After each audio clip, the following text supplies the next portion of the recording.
Au 20e siècle, la société et l'État se donnent la responsabilité croissante de soutenir les personnes ayant une déficience intellectuelle ainsi que leurs familles. Toutefois, depuis les années 1990, tant la société que l'État se désengagent progressivement de cette responsabilité. Pour mieux comprendre cette tangente, il est important de retracer l'histoire de la déficience intellectuelle au Québec depuis les 100 dernières années. Historienne et professeure à l'Université du Québec à Trois-Rivières, Lucia Ferretti est spécialiste de l'histoire de la protection sociale et de l'État-providence au Québec. Depuis 2011, elle s'intéresse plus particulièrement à l'histoire de la réadaptation en déficience intellectuelle.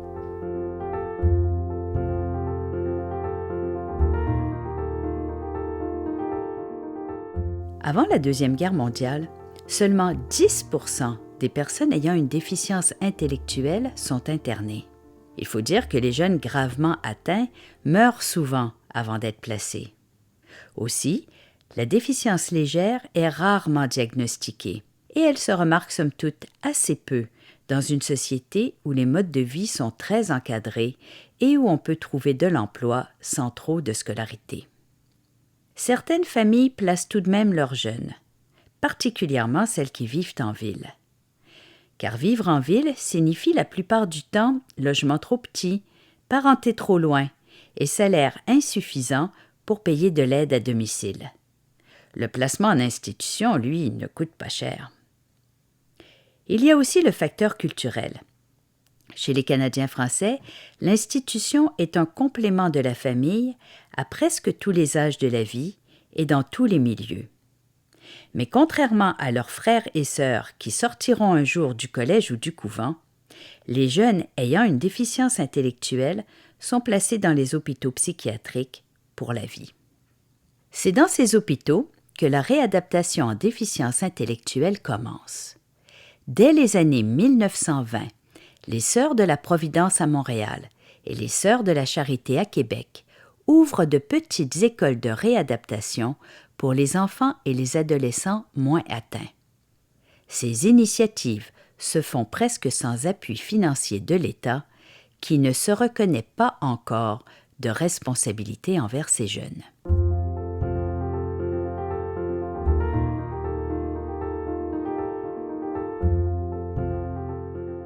Après 1945 s'ouvre une autre période dans l'histoire de la déficience intellectuelle, pendant laquelle le placement en institution augmente.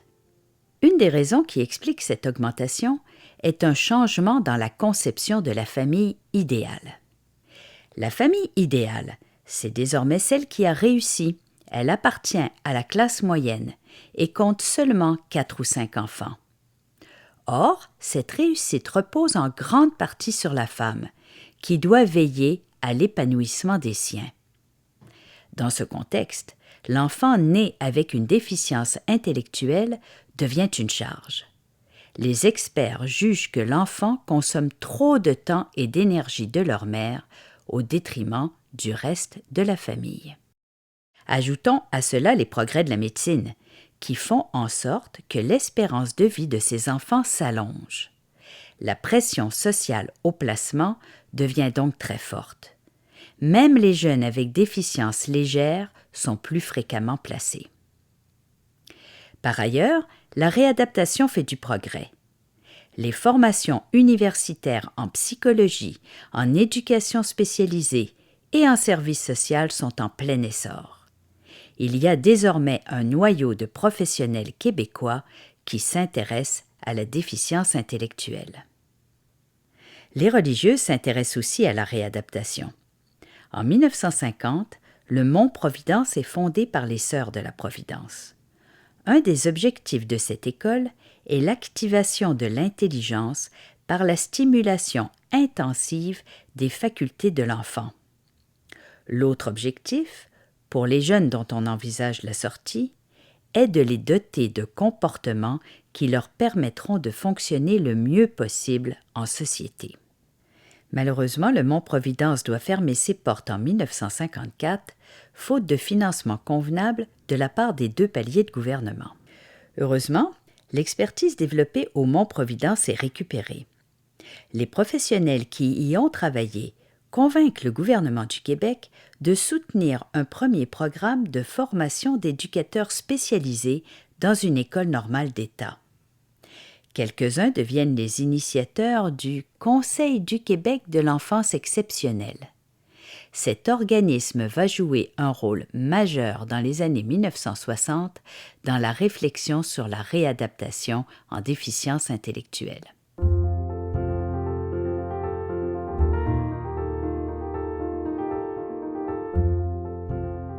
À partir des années 1960, des déclarations internationales reconnaissent des droits aux enfants vivant avec un handicap, puis aux personnes de tous âges ayant une déficience intellectuelle. Ces déclarations ont un grand impact au Québec. La première grande expérience de désinstitutionnalisation avec soutien dans la communauté est conduite par les Petites franciscaines de Marie à leur hôpital de Baie-Saint-Paul.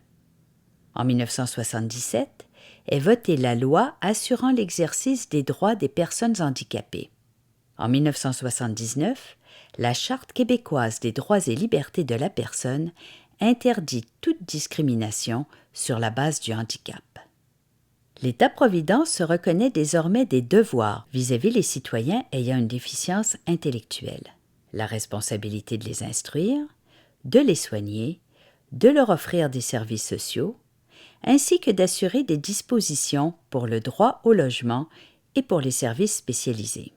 L'État prend à sa charge les structures d'accueil existantes et accepte de financer l'ancêtre de l'Association du Québec pour l'intégration sociale, l'AQIS, qui, dès 1967, amorce ses premières représentations politiques.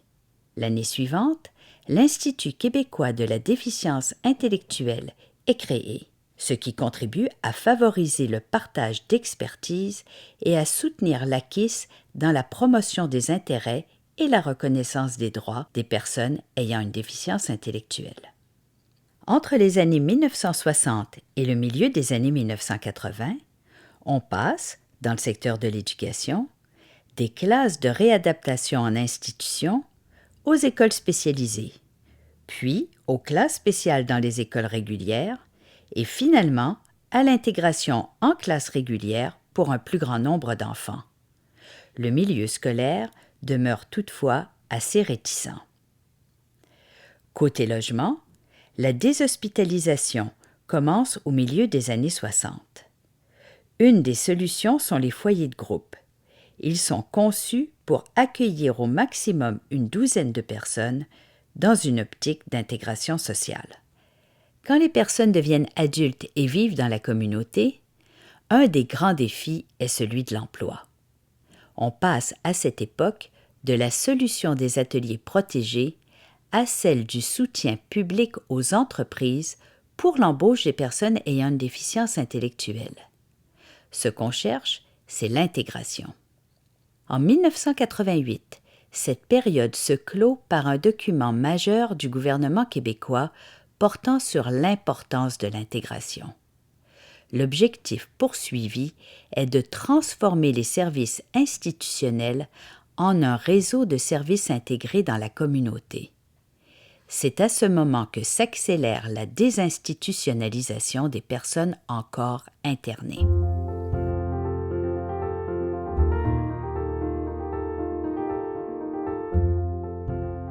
Depuis les 30 dernières années, on compte de nombreux acquis. De l'intervention précoce auprès des jeunes enfants aux outils robotiques favorisant l'autonomie des adultes, en passant par les programmes de soutien à la formation à l'emploi et une panoplie de formules de logement. Ces solutions veulent soutenir l'inclusion sociale des personnes ayant une déficience intellectuelle. On constate toutefois que depuis les années 1990, l'État se désengage de plusieurs de ses missions. Sa logique épouse de moins en moins celle des familles et des associations. L'État offre moins de ressources pour favoriser l'inclusion sociale. Les établissements qui dispensent les services sont en réorganisation profonde et offrent essentiellement des épisodes de services cliniques spécialisés. Quant aux services généraux, l'État aimerait bien remplacer progressivement ceux qui sont offerts par le réseau public par des allocations versées aux familles et aux personnes pour qu'elles les achètent elles-mêmes sur le marché privé ou celui de l'économie sociale. Avec l'essor des recherches en génétique, on remarque que le modèle biomédical revient à l'avant-scène. La déficience intellectuelle est de nouveau plus souvent perçue comme une malchance individuelle. Du coup, on s'interroge moins sur les obstacles sociaux qui créent du handicap. On remarque aussi que les personnes sans soutien familial stable ont tendance à passer de la rue ou d'un logement non supervisé à l'urgence psychiatrique ou à la prison, dans un véritable système de porte tournante qui les laisse plus isolés et vulnérables. Bref, notre époque semble valoriser de plus en plus le contrôle des personnes et la répression des délits.